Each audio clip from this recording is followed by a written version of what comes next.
బాలరాజు పరిష్కారాలు. ధర్మ పరిపాలకుడిగా పేరుగాంచిన వారణాసి రాజు తన ఏకైక కుమారుడు 7 ఏళ్లవాడుగా ఉన్నప్పుడే హఠాత్తుగా కాలధర్మం చెందాడు. అంతవరకు రాజుకు సేవకుడుగా ఉన్న చందు రాజు అనంతరం రాజభవనంలో తనకు ఆదరణ ఉండదని భయపడ్డాడు.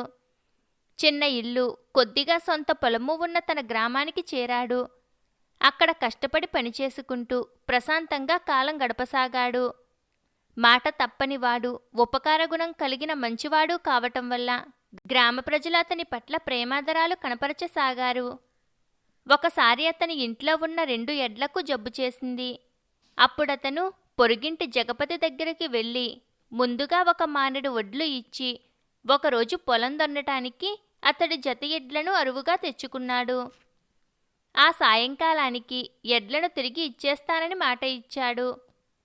అదేవిధంగా సూర్యాస్తమయం అయ్యేలోగా పొలం పనులు పూర్తి చేసుకుని చందు ఎడ్లను జగపతి ఇంటికి తోలుకుని వెళ్ళాడు. ఆ సమయంలో జగపతి ఇంటి వసారాలు నిద్రపోతున్నాడు.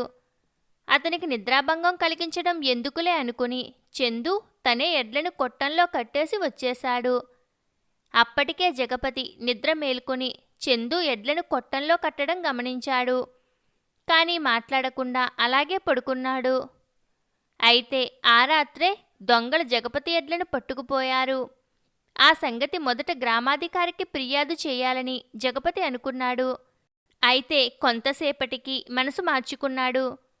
చందు ఎడ్లను కొట్టంలో కడుతూ ఉండటం తాను చూసిన సంగతి అతను గమనించలేదు కనుక అతన్నుంచి నష్టపరిహారం వసూలు చేయటం సులభమనుకున్నాడు.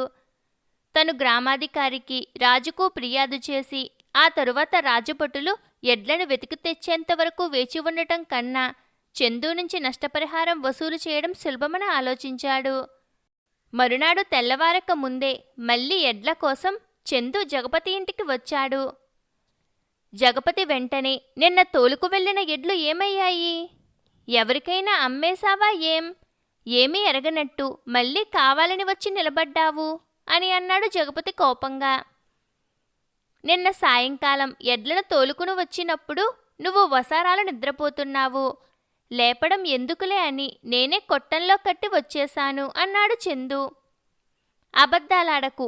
నువ్వు నా వద్ద నుంచి ఎడ్లను తీసుకువెళ్ళావు. వాటిని భద్రంగా తీసుకువచ్చి నాకు అప్పగించవలసిన బాధ్యత నీది. నా ఎడ్లను నాకు అప్పగించు, లేదా వాటికి తగ్గ నష్టపరిహారం చెల్లించు అన్నాడు జగపతి ఆవేశంగా. విషయం గ్రామ పెద్ద వరకు వెళ్ళింది.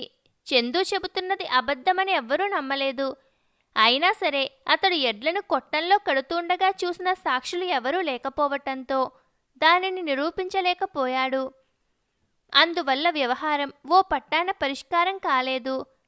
ఆఖరికి గ్రామ పెద్ద కల్పించుకొని మన కొత్త రాజుగారు పిన్న వయస్కులే కాని న్యాయ నిర్ణయం చేయటంలో, వివేకంలో అసమాన ప్రతిభ కలవారు. మీరు ఆయన దగ్గరికే వెళ్ళండి, సరైన తీర్పు చెప్పగలరు అన్నాడు. మరునాడే చందు జగపతులు రాజధానికి బయలుదేరారు. కొంత దూరం వెళ్ళాక వాళ్లకు విద్యాలయానికి వెళుతున్న కొందరు విద్యార్థులు ఎదురుపడ్డారు. ఆ ఇద్దరు రాజదర్శనానికి వెళుతున్నారని తెలియగానే ఒక విద్యార్థి, మన రాజుగారి తెలివితేటలను గురించి మేము చాలా విని ఉన్నాం. ఎలాంటి సమస్యనైనా ఆయన ఇట్టే పరిష్కరించగలరట. ఇప్పుడు మాకు ఒక సమస్య వచ్చింది. ఆయనతో చెప్పి పరిష్కార మార్గం తెలుసుకుని రాగలరా అని అడిగారు. అందుకు జగపతి, వేలెడంత లేరు, మీ సమస్యలకు మేము పరిష్కారం తెలుసుకుని రావాలా? వెళ్ళండి అన్నాడు కసురుకుంటూ. అయితే చందు మాత్రం, మీ సమస్య ఏమిటో చెప్పండి, ఎటు వెళ్తున్నాం కనుక రాజుగారి నుంచి దానికి పరిష్కారం కొనుగొని వస్తాం అన్నాడు. ఇంతకు ముందు మేము తెల్లవారుజామునే లేచి చక్కగా చదువుకునేవాళ్ళం. కానీ గత 6 మాసాలుగా అలా లేవలేకపోతున్నాం. ఆలస్యమైపోతోంది. చదువు మీద ఏకాగ్రత కుదరడం లేదు. ఎందుకిలా జరుగుతున్నదో కారణం తెలియడం లేదు అన్నారు విద్యార్థులు. వెంటనే చందు విద్యార్థులతో, మీ సమస్యకు సరైన పరిష్కారం తెలుసుకుని రావటానికి ప్రయత్నిస్తాను, మీరు నిశ్చింతగా వెళ్ళిరండి అని వారికి మాట ఇచ్చాడు. ఆ తరువాత చందు జగపతులు కొన్నాళ్లకు రాజధాని నగరం చేరుకున్నారు. కొలువుదీరి ఉన్న రాజును దర్శించారు. చందును తన తండ్రిగారి సేవకుడిగా గుర్తించి రాజు చాలా సంతోషించాడు. చందు జగపతులిద్దరినీ తమ ఫిర్యాదుల గురించి చెప్పుకోమన్నాడు. అయితే జగపతి తటపటాయించాడు. ఎందుకంటే తాను చెప్పేది పచ్చి అబద్ధమని అతనికి తెలుసు. దానిని పిన్న వయస్కుడైన రాజు ముందు చెప్పటానికి జంకాడు. అయినా ఏదో ఒక విధంగా తన ఎడ్లు కనిపించకుండా పోయిన సంగతి రాజుకు చెప్పాడు. చందుకు పూర్వం కూడా నువ్వు ఇతరులకు ఎడ్లను అరవిచ్చేవాడివి అనుకుంటాను, అవునా అని అడిగాడు రాజు. అవును ప్రభు అన్నాడు జగపతి. అలాంటప్పుడు సూర్యాస్తమయం తరువాత కూడా ఎడ్లు రాలేదంటే నువ్వే స్వయంగా వెళ్ళి వాటిని తోలుకుని వచ్చేవాడివి కదా అని అడిగాడు జగపతి. అవును ప్రభు అన్నాడు జగపతి వినయంగా. పొద్దుగుంకిన తరువాత కూడా చందు కరువిచ్చిన ఎడ్లు తిరిగి రానప్పుడు నువ్వెందుకు వెళ్ళి అతన్ని ఎడ్ల గురించి అడగలేదు అని ప్రశ్నించాడు రాజు. జగపతి ఏం చెప్పడానికి తోచక దిక్కులు చూడసాగాడు. నువ్వు చెప్పే విధానం బట్టి నాకు ఒక విషయం అవగతమైంది. నువ్వు గ్రామాధికారి ఎదుట అబద్ధం చెప్పావని నేను భావిస్తున్నాను. ఇక్కడ అదే అబద్ధం చెప్పి ఒక అమాయకుణ్ణి బాధ పెట్టాలని చూస్తున్నావు. నీ ఎడ్లను తిరిగి తెచ్చి చందు నీ కొట్టంలో కట్టడం కల్లారా చూసి చూడలేదంటున్నావు. నీకు కళ్ళుండి ప్రయోజనం లేదు కనుక వాటిని పెకలించడమే మేలు అన్నాడు రాజు.